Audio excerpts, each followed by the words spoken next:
The rare book dealer was cataloging a collection from a university library that was downsizing. Most of it was standard academic material from the 1970s and 80s.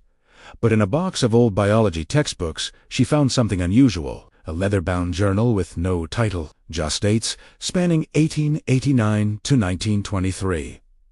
Patricia, in her late 50s, with 30 years in the book trade, knew this was something special. The journal was written entirely in shorthand, page after page of symbols that would take specialized knowledge to decode. The handwriting was elegant and consistent, but there were no identifying marks. She photographed pages and posted them to a rare books forum. Within hours, archivists identified it as Gregg shorthand, commonly taught to secretaries in that era. A retired stenographer named Helen offered to transcribe it. Patricia spent 2 days photographing all 347 pages.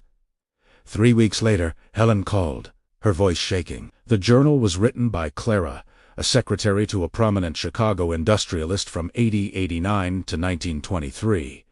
It documented everything: bribes to city officials, unsafe working conditions hidden from inspectors, threats against union organizers, schemes that defrauded immigrant workers of their pensions, 34 years of corruption recorded in real time during meetings, then transferred to this journal at night. Clara's final note explained she'd kept this record believing someone would hold these men accountable, but as the industrialist grew more powerful and respected, she'd lost hope.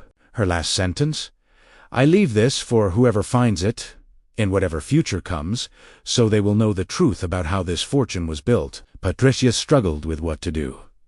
This industrialist's name was on buildings across Chicago. His descendants controlled a major company. His official biographer portrayed him as a generous philanthropist. This journal contradicted everything. Helen confirmed the journal was genuine. The materials, the shorthand fluency, the details, all matched historical records. Patricia made a decision that went against her business instincts. Instead of selling it to a private collector for a fortune, she donated it to the Chicago History Museum. The museum verified its authenticity but worried about legal liability.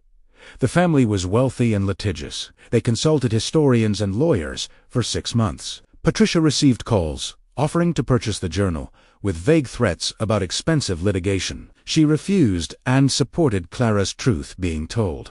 The museum published the journal in full with historical context, as both a book and free digital archive. The controversy was predictable.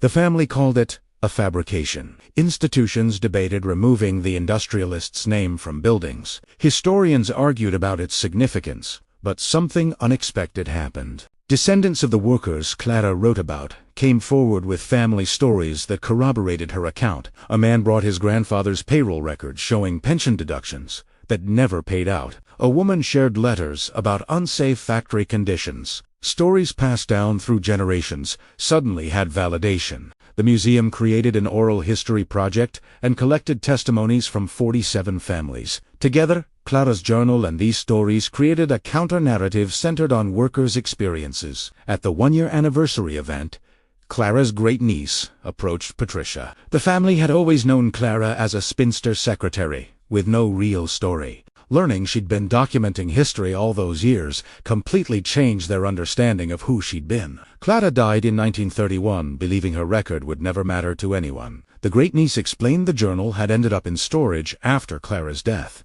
donated to a university by relatives who thought it was worthless. It sat there 90 years until Patricia found it. Patricia now pays special attention to unmarked journals other dealers might overlook. She's found 3 more since Clara's and donates them all to archives. She learned the book Trade is Uni, just about value it s, about ensuring voices. Preserved in private, do on stay private forever. She keeps Clara's published journal on her desk with a note quoting the last line. "I leave this for whoever finds it, in whatever future comes." She says, whenever she's tempted to see old books as just inventory, she remembers Clara wrote those words in 1923 with no idea who would find them or when. Sometimes the most valuable thing you can discover is proof that someone was paying attention when everyone thought no one was watching. Comment witness if documentation is resistance.